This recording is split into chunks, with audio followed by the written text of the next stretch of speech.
Welcome to Priyadarshini's kitchen. இன்றைக்கி நம்ம கிச்சனில் சூப்பரான டிஃபன் சாம்பார் எப்படி ஈஸியாக பண்ணுறது அப்படிங்கிறத பார்க்கலாம். ரொம்ப டேஸ்ட்டாக இருக்கும் ஃப்ரெண்ட்ஸ். வாங்க இதை ட்ரை பண்ணலாம்.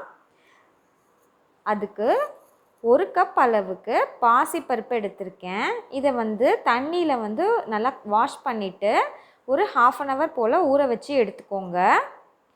இப்போது சின்ன வெங்காயம் ஒரு 10லேருந்து 12 வரைக்கும் உரித்து வச்சுருக்கேன். ஒரு தக்காளி நல்லா நறுக்கி வச்சுக்கோங்க, அதை ஆட் பண்ணிக்கலாம். அப்புறம் கேரட் 1 நறுக்கினது. அதுக்கப்புறம் இது குடமிளகா ரொம்ப நல்லாயிருக்கும் ஃப்ரெண்ட்ஸ், அதனால் நான் அதை ஆட் பண்ணியிருக்கேன். 2 பச்சை மிளகா காரத்துக்கு. அதுக்கப்புறம் இஞ்சி கொஞ்சமாக நறுக்கி வச்சுருக்கேன். இது எல்லாத்தையுமே ஆட் பண்ணிக்கலாம். இப்போ இது கரண்டி வச்சு நல்லா மிக்ஸ் பண்ணி எடுத்துக்கலாம். இப்போது இந்த காய்கறி வேகிற அளவுக்கு தண்ணி நம்ம ஆட் பண்ணிக்கலாம். முழுகிற அளவுக்கு ஆட் பண்ணிக்கோங்க, நிறைய ஆட் பண்ணிடாதீங்க. இப்போது இது கூடவே நம்ம மஞ்சள் பொடி 1 டீஸ்பூன் ஆட் பண்ணிக்கலாம்.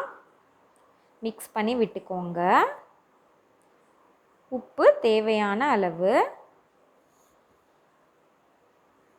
வாசனைக்காக நம்ம கொஞ்சமாக பெருங்காயத்தூள் ஆட் பண்ணியிருக்கேன்.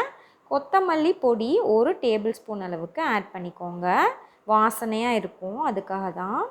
இப்போ இது எல்லாத்தையுமே நல்லா மிக்ஸ் பண்ணிவிட்டு அடுப்பில் வச்சுக்கோங்க. இப்போது மீடியம் ஃப்ளேமில் நாம் ஒரு 3லேருந்து 4 விசில் வரைக்கும் விட்டு எடுத்துக்கலாம். மீடியம் ஃப்ளேமில் வச்சு விடுங்க, அப்போ தான் காய்கறி அப்புறம் பருப்பு எல்லாமே நல்லா வெந்து வரும். இப்போ ப்ரெஷரெல்லாம் ரிலீஸ் ஆகிடுச்சு. ஓப்பன் பண்ணி பார்க்கலாம். நல்லா வாசனை கம கமன்னு இருக்குது. இப்போ இதை நல்லா மிக்ஸ் பண்ணிக்கோங்க. கன்சிஸ்டன்சி செக் பண்ணிக்கோங்க. உங்களுக்கு தண்ணியாக வேணும் அப்படின்னா பச்சை தண்ணி ஆட் பண்ணிடாதீங்க. நல்லா தண்ணியை சூடு பண்ணிவிட்டு அந்த தண்ணியை ஆட் பண்ணுங்கள், அப்போ தான் சாம்பார் டேஸ்ட்டாக இருக்கும். இப்போது கடைசியாக கொத்தமல்லி ஆட் பண்ணிக்கலாம். கொத்தமல்லி ஆட் பண்ணதுக்கப்புறமா நல்லா மிக்ஸ் பண்ணிவிட்டு அடுப்பில் வச்சு ஒரு கொதி வரட்டும். நல்லா கொதி வந்ததுக்கப்புறம் ஆஃப் பண்ணிவிட்டு தாளிச்சிடலாம். இப்போ தாளிக்கிற பாண்லியில் 1 டீஸ்பூன் அளவுக்கு நான் நெய் ஆட் பண்ணியிருக்கேன். நீங்கள் எண்ணெய் கூட ஆட் பண்ணிக்கலாம். 1 டீஸ்பூன் அளவுக்கு கடுகு, 1 டீஸ்பூன் அளவுக்கு ஜீரகம், 2 காஞ்ச மிளகா, கொஞ்சம் ஃப்ரெஷ்ஷான கருவேப்பிலை.